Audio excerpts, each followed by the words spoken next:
Good morning and welcome to another one of my super special videos. I just wanted to put out an update on how class is going. I've had a lot of questions about how to study and what should be happening, and I know there's some concerns because a lot of things happen in the classroom and not a lot is going home.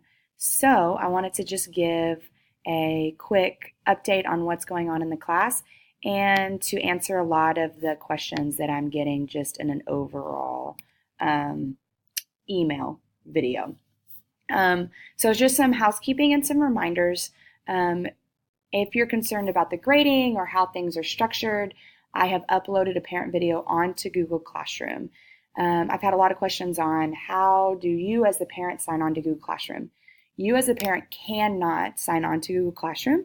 It's for your child, but your child can sign on to their Google Classroom for you. And you can go up into the top and it'll say classwork, and the very first item under that classwork will say first week information or something like that, and then the parent video will be there. So I'm not going to take time to go back over that. You can watch that later on if you would like. Here's really what I want to zone in on here is how to study. So each week I give out, well, not each week, before each unit, I give out learning targets or standards. They're written in I can statements. This is what they look like. This is it right here. This is for chapter 4. They're given each week and they're glued into their interactive notebook. Some students have not been gluing them in. I've given them the option. If they would like to just hang on to them, they can, or they can glue it in. If they lose this, it is found on Google Classroom. So we'll just take a look at 5th period real quick so you can kind of see what theirs looks like. You can see all of them have kind of a heading to it. If you scroll down chapter 4, here are your I can statements right here. So they will get that before each chapter. The day that we start the chapter, they have that. The purpose of that is so that the student knows where we're started and where we're headed and where we'll finish. If you like to study at home with your child, ask them, okay, what of these I can statements did you cover in class? Let's go over them. Let's review them.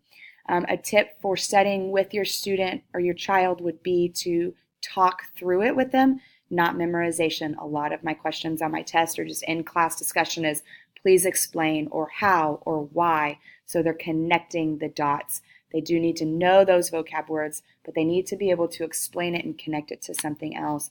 As you can see, I highlight the major key word that they need to know in those I can statements. Some of them don't have highlighted. That's because it's an explanation or it didn't have really a defined word within it. So I wanted to let you know they get these before every chapter.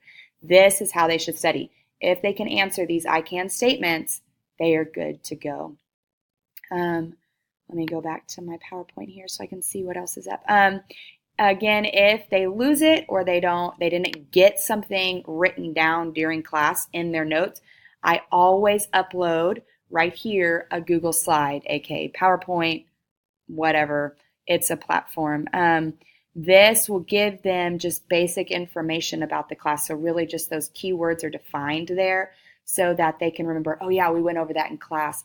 If they don't get those notes taken in class, so they just have a rough day, we all have those, or they're struggling to keep up with the discussion, I have told them I would rather you listen if that's what you need to do and be involved in the conversations because that's where learning is coming from, and go home and just jot those notes down from the Google slide. If that's what needs to happen, that's what needs to happen.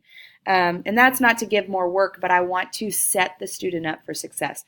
This curriculum is huge, and I don't even teach everything out of it. I teach the standards that Texas has set for us, and some of the stuff in our book is not worthy of teaching. So I'm not going to teach it. I'm going to hone in on those high points that we need to teach.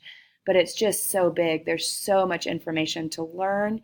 And so I want to go ahead and give as much help up front for the students so that they can then take ownership of their education, but also to just kind of give a leg up. Like, how can I help you the best? So this is what I've kind of come up with. I'm going to always provide a Google slide, and I'm always going to provide those I can statements.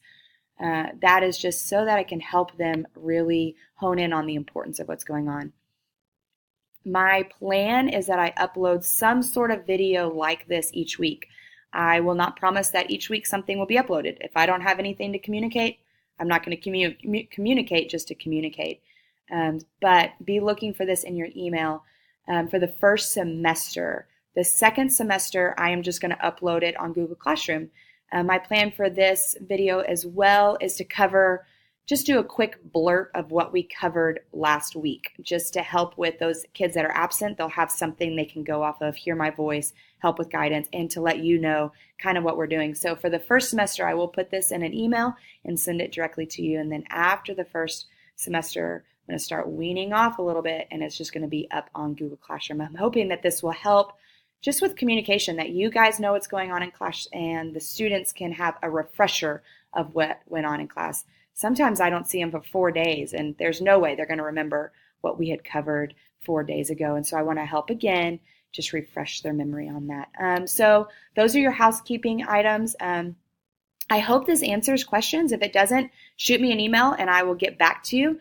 FYI, my A days are very slow. I teach first period and I teach seventh period, so I have time to communicate during the day. But my B days, I teach every single class period. So I won't, if you email me that day, there's no way I'm going to be able to get back to you. But I will get back to you the following day because it's a lighter day for me, just so you have kind of an idea of when I'll get back to you. So for the agenda for this week, we are currently working on a culture project.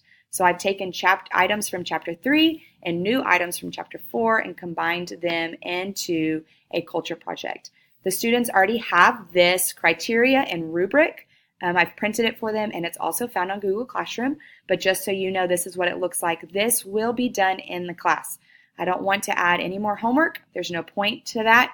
And I want the class to be fun and applicable. So they're taking almost everything they learned from Chapter 3 and applying it to a country that they picked that's outside of our curriculum, just to kind of get outside that industrial mindset, kind of get our brains into kind of a third world current mindset.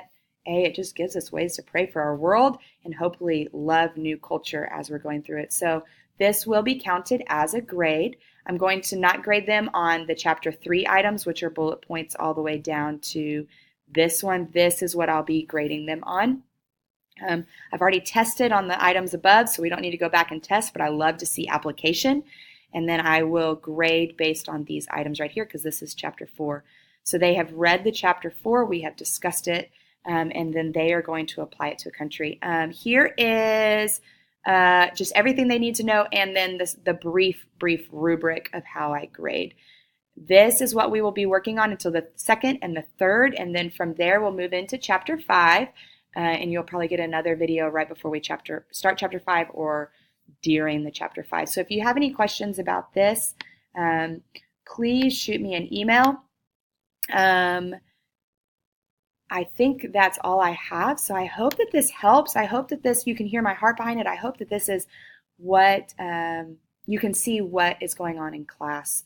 So I can't wait for this week. I can't wait to see what they can do with this project. There's already been so much light bulbs going off. It's been really fun, and them exploring a new country they haven't done before has been really exciting. So I love you guys. I love your kids. Let's have a great week.